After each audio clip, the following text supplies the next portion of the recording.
দর্শক, কাজল রেখার গল্প মনে আছে নিশ্চয়ই। কাজল রেখা প্রত্যেকের হৃদয়ে দাগ কেটেছিল। সেই কাজল রেখা এখন রাইমা। নীলচক্র সিনেমায় কাজল রেখা থেকে রাইমাতে রূপান্তরিত হয়েছে মন্দিরা চক্রবর্তী। আমরা কথা বলবো মন্দিরা চক্রবর্তীর এই যাত্রা সম্পর্কে। খুবই দারুণভাবে উপভোগ করছি। নাচের লাইফটাও স্টিল আছে, কিন্তু আগের মতোভাবে করা হয় না। তো ওটাও দুর্দান্তভাবে এনজয় করেছি ওই সময়টা।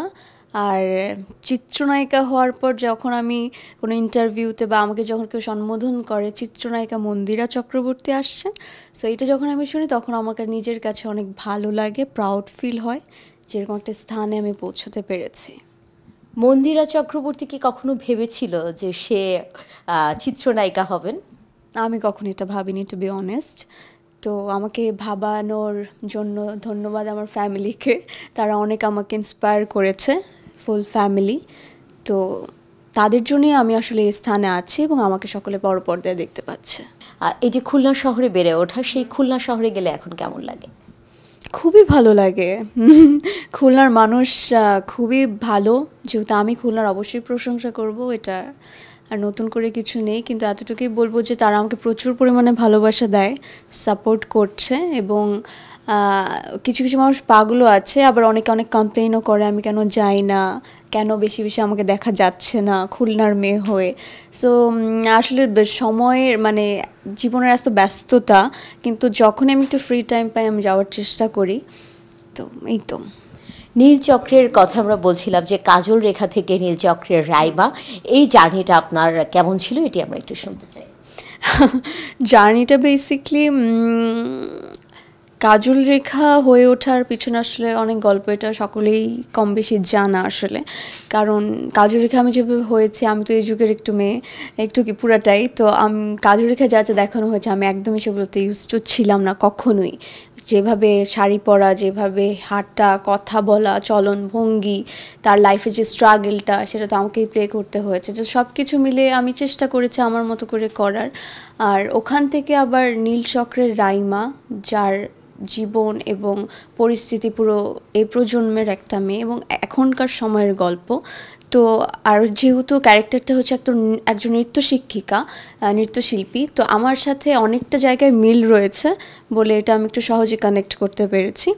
আর যতদূর আমি জানি যে আমার ডিরেক্টর এবং যখন আমি শুটিং করেছি প্রত্যেকে খুবই স্যাটিসফাইড ছিলেন।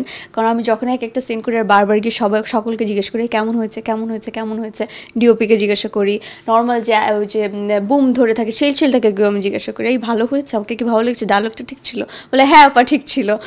সো ওটা যখন বলে যে ঠিক, আমি লাইক ওকে তাহলে ঠিক আছে। এই যে দীর্ঘদিন নাচ করেছেন, এখন চিত্রনায়িকা, এখন যখন আপনাকে নাচের মঞ্চে দেখা যায় তখন অডিয়েন্সের প্রতিক্রিয়া কী থাকে? প্রতিক্রিয়া আসলে বেশ ভালো থাকে। রিসেন্ট আমি যে প্রোগ্রামটা করেছি প্রথম আলোতে, মেরিল প্রথম আলোতে, আমার ডান্সের একটা পার্ট ছিল যেখানে আমি ওপেনিং সেরেমনিতে ওপেনিং ডান্স করেছি।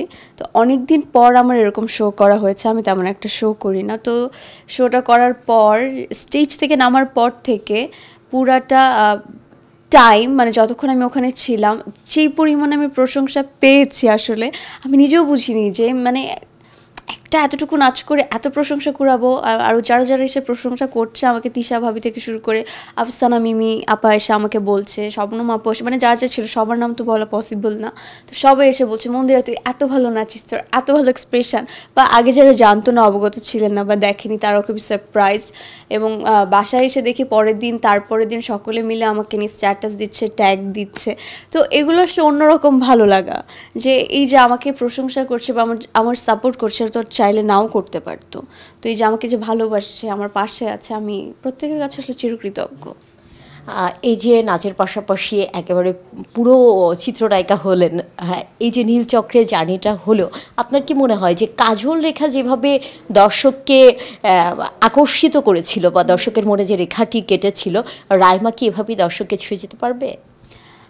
আমার তো মনে হয় পারার কথা, কারণ শুধু আমাকে দিয়ে বলবো না, নীলচক্রের গল্পটা একদম ভিন্ন ধরনের গল্প। কারণ এটা যখন আমি এটা শুনেছি ফার্স্ট মিঠু ভাইয়ের কাছ থেকে এবং আমাদের পুরো যখন কমপ্লিট আমি সিনেমাটা দেখেছি, আমার কাছে মনে হয়েছে যে এরকম গল্প আগে পরে হয়নি। এটা এই জেনারেশনের একদম মানুষের দেখার সাথে সাথে কানেক্ট করতে পারবে, যে রিয়েল লাইফের যে ঘটনাগুলো ঘটে সেটার বেসিসেই এটা করা।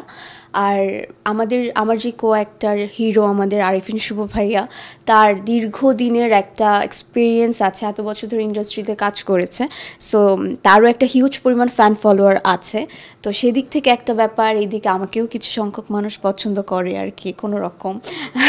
তো আমাদের গল্পটার প্যাটার্নও ভালো। আর আমার কাছে মনে হয় যে প্লাস পয়েন্ট হচ্ছে আমাদের সিনেমা যখন কেউ দেখবে, কোনো সিন বা কোনো গান কোনো রিলেট করতে পারবো না যে আরে ওই সিনেমার মতো লাগছে বা এই সিনটা এখান থেকে করা হয়েছে, এরকম কোনো ব্যাপার নেই। পুরা নতুন কিছু মানুষ উপভোগ করবে। আর ট্রেলার যখন রিলিজ হয়েছে, গানটা আমাদের যখন রোমান্টিক গানটা রিলিজ হয়েছে, মানুষের প্রচুর রেসপন্স পেয়েছি ভালো, পুরো পজিটিভ হইতে। তো সব কিছু মিলে আসলে আমি খুবই আশাবাদী। আই থিঙ্ক ভালো মতো রান করা উচিত। আমরা কি চলচ্চিত্রের কোনো একটি ডায়ালগ শুনতে পারি?